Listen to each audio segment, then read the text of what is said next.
Future doctors, सुनकर अच्छा लगा ना? तो सोचो, नाम के आगे जब सच में डॉक्टर लग जाएगा तब क्या फीलिंग होगी। डॉक्टर्स ना एक बहुत ही नोबल प्रोफेशन है। सोसाइटी में डॉक्टर्स को बहुत रिस्पेक्ट मिलती है, और यार मिले भी क्यों ना, डॉक्टर्स दूसरे भगवान हैं। सल्यूट है हमारे सारे डॉक्टर्स को। अगर सच में डॉक्टर बनना चाहते हो, दिल से डॉक्टर बनना चाहते हो, तो मुझे कमेंट्स करके बता दो, I am a future doctor. अब आप 9th से 10th में आ चुके हो और सपना रखते हो नीट में टॉप रैंक लाने का, डॉक्टर बनने का, वो भी अपने मन पसंदीदा कॉलेज से, और चाहते हो कि 10th से ही प्रिपरेशन शुरू कर दे। और मन में बहुत सारे सवाल हैं कि 10th से नीट की प्रिपरेशन कैसे की जाती है, 12th के साथ फर्स्ट अटेम्प्ट में नीट कैसे क्रैक किया जाता है, ताकि हम भी अपने नाम के आगे डॉक्टर लगा लें। हाय, मेरा नाम युक्ता अग्रवाल है और आज मैं इस वीडियो में आपको बताने वाली हूं कि 10th से नीट की प्रिपरेशन कैसे की जाती है, ताकि फर्स्ट अटेम्प्ट में ही हम अपने ड्रीम मेडिकल कॉलेज को क्रैक कर लें। Early start is the early winner, ये एक बहुत कॉमन सा कोट है और आप सबको पता है, जो जितना जल्दी शुरू करता है उतने ज्यादा चांसेस होते हैं उसके जीतने के। 10th के साथ ना प्रिपरेशन बहुत बहुत महत्वपूर्णता है। 10th के साथ ना प्रिपरेशन जो भी बच्चा शुरू करता है ना, उसके चांसेस 10 गुना बढ़ जाते हैं उस बच्चे के कंपैरिजन में जो 11th में सोचता है डॉक्टर बनने की। तो सबसे पहले तो मैं आपको कांग्रेचुलेट करना चाहती हूँ और आपके जज्बे को सल्यूट करती हूँ कि आपने अभी से डॉक्टर बनने का सपना देख लिया है।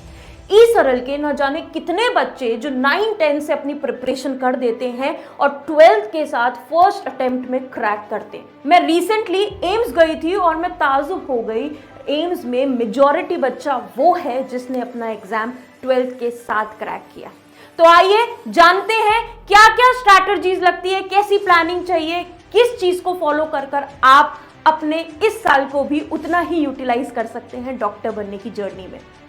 तो देखो भाई, बहुत सारे फैक्टर्स हैं, जैसे कि आपको राइट स्ट्रैटेजी पता होनी चाहिए, विद प्रॉपर प्लानिंग पता होनी चाहिए, आपके ऊपर एक अच्छी सी गाइडेंस होनी चाहिए, राइट टाइम आप ऑलरेडी खड़े हो, और आपको कुछ कुछ चीजें फैक्टर्स हैं जो आपको हेल्प करेगी नीट में फर्स्ट अटेम्प्ट में क्लियर करने का। अभी अपन मान लेते हैं कि 10th में आ गए, तब आपको इस साल 10th की भी प्रिपरेशन करनी है। लेकिन वो बच्चे जो 10th में ही अपनी नीट की प्रिपरेशन शुरू कर देते हैं, उनका डेली टाइम टेबल क्या क्या होता है, वो क्या क्या चीजें फॉलो करते हैं, आज मैं आपको वो बताने वाली हूं, ताकि आप भी जब तक 11th में आए, आपकी मान के चलिए 50 से 60% नीट प्रिपेयर ऑलरेडी हो जाए जब बच्चे सोचते हैं नीट की प्रिपरेशन शुरू करने की, या सब्जेक्ट में बायो लू की नहीं। तो ऐसे बहुत सारे बच्चे हैं बेटा जो 10th में अपनी प्रिपरेशन शुरू कर देते हैं। जैसे ई-सरल के बहुत सारे एग्जांपल्स है, प्रिया है, प्रेमा मंजरी है, जिसने 12th के साथ फर्स्ट अटेम्प्ट में क्रैक किया। उनका डेली टाइम टेबल में आपको बता देती थी। भाई 10th के साथ स्कूल जाना बहुत इंपॉर्टेंट है, तो सुबह तो भैया स्कूल रहता है, तो स्कूल में आप अपना स्कूल का सब्जेक्ट पढ़िए। साथ ही साथ जब शाम को वो 2 आवर्स डेली निकालती थी, डेली। देखो भाई, एग्जाम जो है ना, इसमें एक बहुत बड़ा रोल होता है डिसिप्लिन का।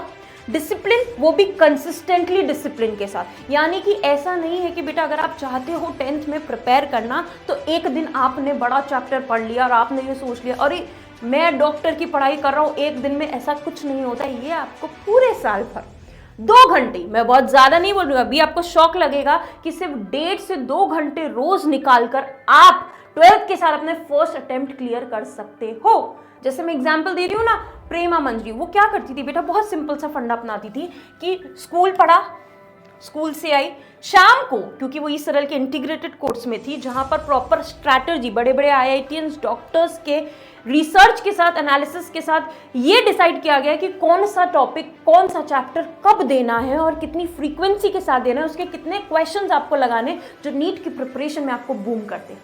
तो वो सिर्फ और सिर्फ बेटा 2 घंटे डेली पढ़ती थी with question practice, theory plus question practice. लेकिन ये काम उसने थ्रू आउट द ईयर किया, यानी कि 365 दिन किया।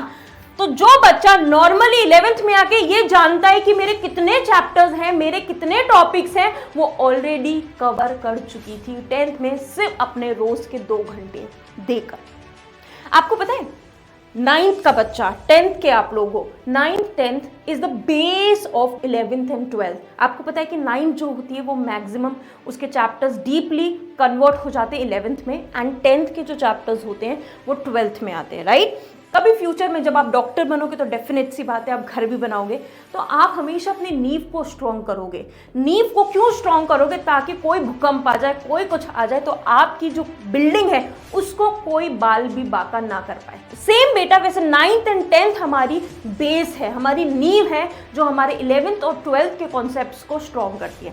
जैसे कि एक मैं बहुत छोटा एग्जाम्पल लेती हूँ, आपकी एक चैप्टर आता है लाइफ प्रोसेसेस, जिसमें आप थोड़ा सा एक्सक्रीशन के बारे में पढ़ते हैं, ठीक है, जिसमें नेफ्रॉन का स्ट्रक्चर पढ़ते हैं, आप अपने डाइजेस्टिव सिस्टम के बारे में पढ़ते हैं, आप अपने रेस्पिरेटरी सिस्टम के बारे में पढ़ते हैं, एक्सक्रीशन के बारे में पढ़ते हैं, बहुत सारी टॉपिक के बारे में पढ़ते हैं। यही चैप्टर आपके 11th में जाके एक यूनिट बन जाता है जिसका नाम है ह्यूमन फिजियोलॉजी यूनिट। सेम बेटा आपका जो सेल वाला चैप्टर है वो 11th में आपके एक बहुत वास्ट चैप्टर है जो हाईली वेटेज रखता है, जिससे नीट में बहुत सारे क्वेश्चन आते हैं। तो it is the right time पर राइट डिसीजन लेना, राइट चॉइस बनाना और राइट कंटेंट पढ़ना क्रूशियल रोल प्ले करता है आपके 12th के साथ एक ही अटेम्प्ट में नीट क्रैक करना।